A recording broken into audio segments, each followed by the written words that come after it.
روزه چشم فهمیدی؟ بایدم روزه چشم فهمیدی؟ فریب ندید که تنها زمانش کمی شما روزه هست. چشمم روزه باید باشد، گوشم باید مثل دهان و مثل چشم عزیزان دل باید روزه باشد.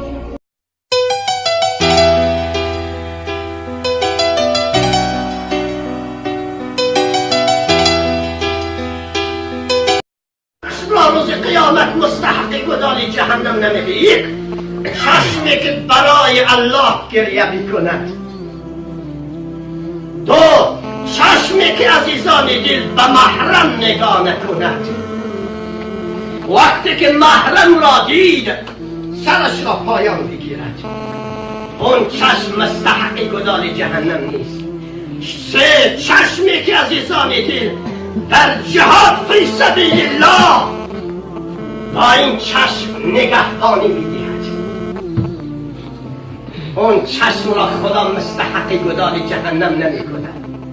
در جهاد با این چشم نگهبانی میدهد، اجنبی و بیگانه عازم کشور نشود، دشمنان کینه‌توز عازم کشور نشوند، مردم کشور را، مال و جان مردم کشور را به یک ما نبرند، از مادران و خواهران و دختران مملکت سوی استفاده نکنند.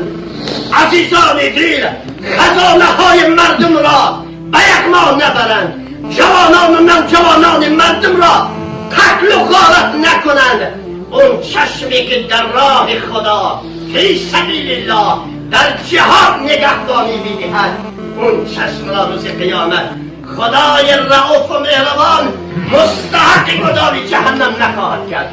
روزه چشم فهمیدید؟ بایدم روزه چشم فهمیدید؟ فریب ندید که تنها زبان شما روزه هست، تنها شکم شما روزه هست.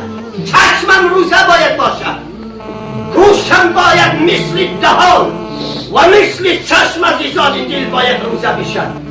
روزه گوشت چی است؟ ما با این گوشت چطوری روزه بگیریم؟ ما که با گوشت نمیخوریم، ما که با گوشت نمینوشیم، نمیآشامیم، چطوری با این گوشت روزه بگیریم؟ روزه گوشت عزیزان دل این است. ام المؤمنین حضرت عایشه طاهره بنت صدیقه رضی الله تعالی عنها، زوجه بهترین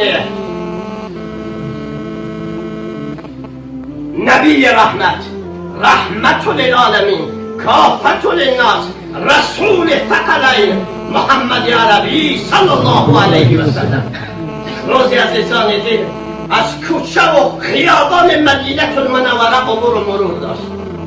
ناگهان به درد خانه رسید، یک مشاق را عزیزان دل مشاهده کرد.